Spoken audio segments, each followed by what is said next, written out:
Yo, welcome to Hard Pass. I am your host, Jacques Slade. It's the show that is happy to announce that we are changing the name of the show to adapt to the multiverse. We're changing it to Facebook. What?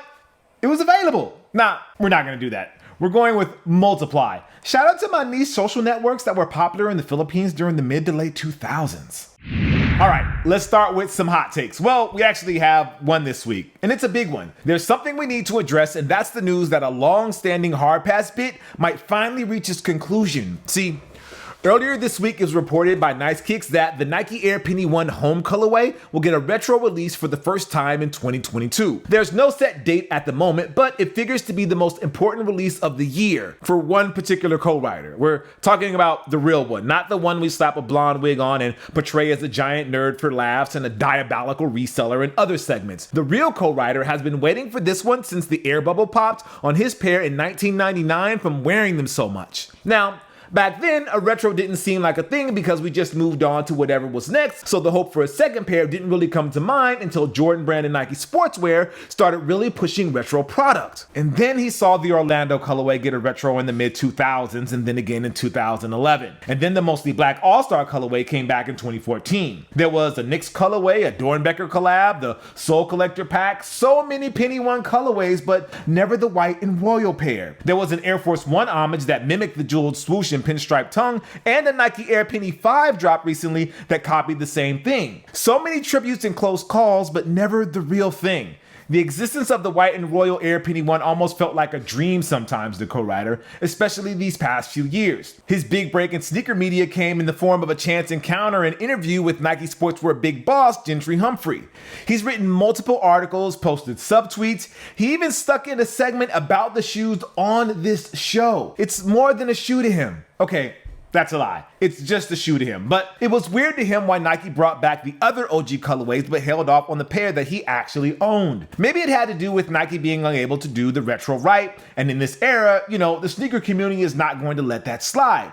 Take the recent conversation about the Off-White and Air Jordan 2 that Virgil Abloh was a part of. He was getting in the weeds of the design process, talking about nailing the right shape of the toe box and going through multiple samples in order to get it just right. Maybe Nike didn't have a pair in the archives and therefore couldn't do it right. But as co-writer points out, Nike does have an unworn pair in hand because they used it for a feature on the history of Nike basketball a few years ago. It was getting to the point where he actually thought it was an elaborate troll by Nike for all those jokes he made when he was running a once popular sneaker blog. But now, it appears like that long wait is over. Co-writer can breathe and buy like a dozen pairs. Mostly, I'm just glad we don't have to worry about him whining about it on this show ever again. The NBA is back, baby, and even though my 17-time world champion Los Angeles Lakers took an L on opening night, I'm not worried. No, I'm fine. We lost to a former world champion in the Warriors. There's no shame in losing to Steph Curry. Nah, we're good.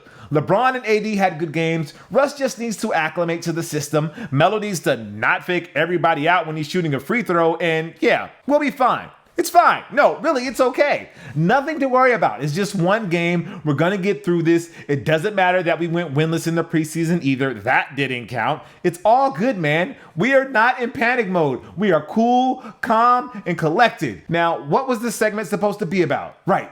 Sneakers. So here are 10 wild sneaker-related predictions we have for the NBA's 75th anniversary. Number 10, co-writer is going to cry for real when he sees somebody wear the home Nike Air Penny 1 on court. Nah, he's not going to. It's mostly a bit at this point, and we all know it. At least we hope he's not going to.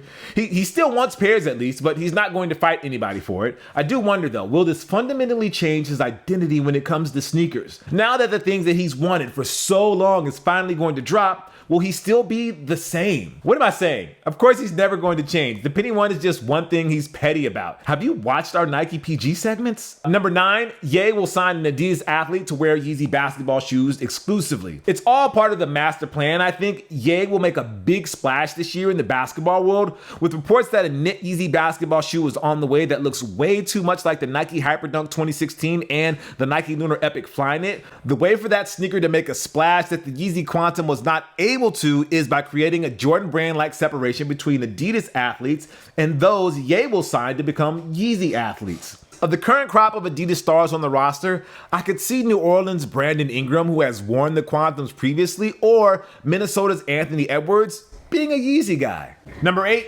4 words, Nike Kobe 7 Protros. If you know why that's controversial, you know. Number 7, Trae Young will troll New York again with the Knicks-inspired Adidas Trae Young 1.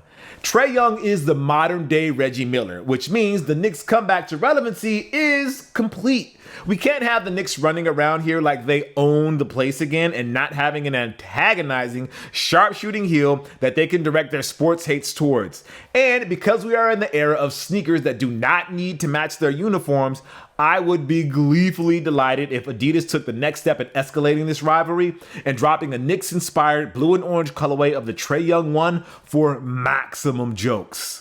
Number 6, there will be a PlayStation Nike collab, but it won't be on a PG shoe. The writing's on the wall, people. Adidas just revealed a pretty cool collab with Xbox. Nintendo just kind of floats between Vans, Converse, and Puma, depending on what day it is. So Sony and Nike have to have something cool coming down the pipeline. LeBron might be out of the question because he worked with Xbox to promote Space Jam. We don't know if Kyrie is even playing, so maybe Sony could move the PlayStation brand either to the KD line or the Zoom Freak line. Number 5, Luka Doncic will tease his own Jordan signature shoe. Right now, a lot of Jordan brand athletes are wearing the Air Jordan 36, but one of them is going to graduate to signature status this season. Luka Doncic may not launch a signature shoe we can buy this season, but he will reveal what it will look like as soon as the 2022 All-Star Game. Number 4, the Puma MB-01 will be a big hit. LaMelo Ball had a stunning debut to his second season, leading the Charlotte Hornets to a come-from-behind victory while scoring 31 points on 7 of 9 shooting from three-point range. If he keeps this up, those MVP chants might keep going all year long. And if that's the case, the Puma MB-01 is going to be a big seller in the same way the Curry one was for Under Armour. I think the stars are aligned for Ball and Puma to have a breakout season. And the less we talk about that pregame fit with the highlighted suit, the better. You can try hard, kid, just not that hard. Number 3, Kyrie Irving won't wear the Nike Kyrie 8 this season. Look, I actually respect Kyrie Irving's decision. I don't agree with it, nor do I understand the rationale behind it, but if he's really gonna go through with this and not change his mind, I can only respect it. And yes, I'm talking about shoes. What did you think I was talking about? Number 2, PJ Tucker will repeat as the league's sneaker king. This seems like a slam dunk, but not only will PJ Tucker once again be the NBA's reigning sneaker king, he's going to separate himself from the pack. Now that he's in Miami, the possibilities are endless. Sure, he can wear Red October Nike Yeezys in Houston or Milwaukee, but it's different in South Beach. He's going to have easy access to all of the top sneaker spots in that area that I wouldn't be surprised if he debuted the next Art Basel Jordan Retro or something even cooler. And number 1, there will be a Nike LeBron 19 championship pack. Because we're getting number 18, baby, I think it'll be Lakers and Bucks in the finals. And if we're relatively healthy, we'll have enough to beat Giannis. And by relatively healthy, I mean, I'm hoping the basketball gods will bless us with a healthy Anthony Davis so he can go toe-to-toe with Giannis. And if that happens, I like our chances. Mildly disappointed that we didn't really get a proper Nike LeBron 17 or 18 championship pack when the Lakers won in 2020, but we'll settle for a LeBron 19 or maybe even a LeBron 20 championship pack. I wouldn't be mad at that at all. It's time for the Heat Check, where we bring you everything that's dropping this week. Let's update a few release dates here just to kick things off. The Nike SB Dunk High Strawberry Cough is getting a wider release on October 26th for $110. The SB Dunk Low Mummy on the 28th. The Air Jordan 15 Billie Eilish on the 28th for $200. The Adidas Yeezy 500 Brown Clay on the 30th for $200. We also have the women's Nike Dunk High Varsity Maze on the 27th for $120. It looks and feels like a collab with the multi-layered swooshes and double-stacked midsole, but the lack of a third-party cosign means that this will be a relatively easy sneaker to pick up and will probably grow in popularity the old-fashioned way, with people, actually wearing them. Air Jordan 1 Zoom Comfort on the 28th for $190. It's priced like your top-of-the-line Jordan Retros, but it's got Zoom air cushioning, which is a nice plus. The gold laser-etched upper gives it a new and fresh look that I will be interested to see if sneakerheads will gravitate towards, or if they will just sit on store shelves with other Jordan 1 Zooms. Adidas Yeezy Foam Runner Vermilion on the 29th for $180. According to HTML color codes, a vibrant reddish orange color with the hex code E34234, also referred to as cinnabar. This brilliantly colored pigment, quite popular in art, was once made from grinding up the mineral cinnabar, which is highly toxic. More on those later. Air Jordan 3 Pine Green on the 30th for $190. No disrespect to Nubuck, but this should have a leather upper. I would be several degrees more hyped for this if it had a leather upper. And then for our pick of the week, it's the Stadium Goods Bathing Ape Bapesta on the 26th and the Skatesta on the 29th. It's a unique collaboration between a sneaker reseller platform and a streetwear brand that gained notoriety over the years in small part to their sneakers that, well, ape over iconic silhouettes. The craftsmanship and color choices are top notch. The exclusive release via the Stadium Goods app and their website also means these will sadly not be affordable in the least. And now, for a heat check on the Adidas Yeezy Foam Runner Vermilion, aka these are the new Red Octobers. After years of speculation, hope, and really bad photoshops, we're going to get all red Yeezys. But it's not the 750s or 350s or the 500s or even the Quantums. Nope. It's going to be on the Foam Runners, arguably the most popular Yeezy silhouette of the moment. Okay, maybe not right now as we head into the winter months and all white Vans are popping up thanks to Squid Games, but for most of 2021, the kids were loving the Foam Runners. It falls in line with the current obsession over stuff like Crocs and Salehi Bembury's collab with Crocs. The Foam Runners were the hypebeast version of that, and people bought it. They were so popular that knockoffs, or reps as the kids like to say, were also popping off, selling in mass quantities through places like Walmart's third-party seller platform. It got to the point where Kanye West, excuse me, my bad. What I meant to say is it got to the point where Ye, yes, that's his actual name now, sued Walmart to get the fakes delisted. And when I look at the resale prices for these Foam Runners going between double and triple their $80 price tag, I can't help but be impressed with the performance of the shoes. Wait, are they shoes or are they sandals? Can I get a ruling on these? Because I don't have a pair and I doubt I ever will unless I win them on a raffle or on the Confirmed app. I can't even get the sock for them. Anyways, early pairs of Vermilions are selling for 4 to 5 times the retail price, putting them only second to the debut colorway. And I don't see signs of it slowing down because the Red October's name has held up after all these time. Okay.